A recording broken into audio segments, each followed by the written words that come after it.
The Trump administration pushes back after a federal judge temporarily blocks the administration from deploying any National Guard units to Portland, Oregon. In addition, President Trump has also moved to deploy National Guard troops to Chicago, but now Illinois and Chicago are suing to stop that move. And tonight, the fallout and finger pointing is ramping up. White House Correspondent Owen Jensen reports. Owen.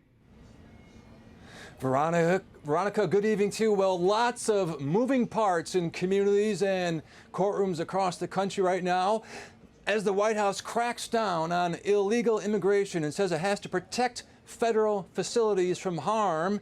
Local officials arguing that military intervention is not necessary and saying, get out. In Portland over the weekend, protesters clashed with federal agents outside Portland's ICE detention facility. A U.S. district judge there granting a temporary restraining order sought by Oregon and California to block the deployment of Guard troops from those states to Portland. Stephen Miller, the White House Deputy Chief of Staff, posts on X, an Oregon judge ruled that the Commander-in-Chief cannot station federal troops in her state to defend the lives of federal officers. And in the White House press briefing room today, Caroline Levitt tells reporters, with all due respect to that judge, I think her opinion is untethered in reality and in the law.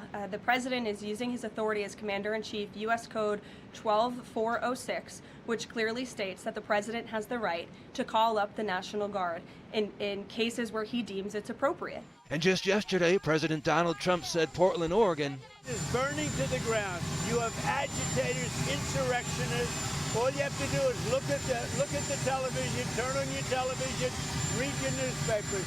It's burning to the ground. But Oregon's Attorney General demands presidential power be checked.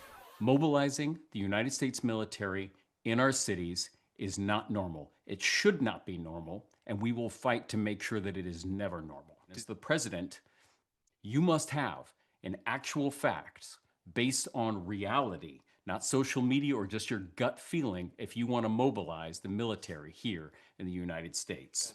In Illinois, Governor J.B. Pritzker said some 300 of the state's Guard troops were to be federalized and deployed to the nation's third largest city, along with 400 others from Texas. Pritzker said the potential deployment amounted to Trump's invasion. And one member of the Illinois State Senate described her fears. We've already seen what is coming through the actions of ICE in my district and communities across the state of Illinois. What we're seeing is an authoritarian playbook where the Trump administration has continued moving full steam ahead with an unconstitutional invasion, military control of our cities. The Chicago lawsuit filed today accuses President Trump, DHS, ICE, and Border Patrol of unleashing a campaign of violence and intimidation against peaceful protesters during weeks of demonstrations outside an ICE detention facility in Broadview, Illinois. Now, the Trump administration maintains the National Guard is being sent to defend ICE officers who it says are under siege. At the White House, Owen Jensen, EWTN News Nightly.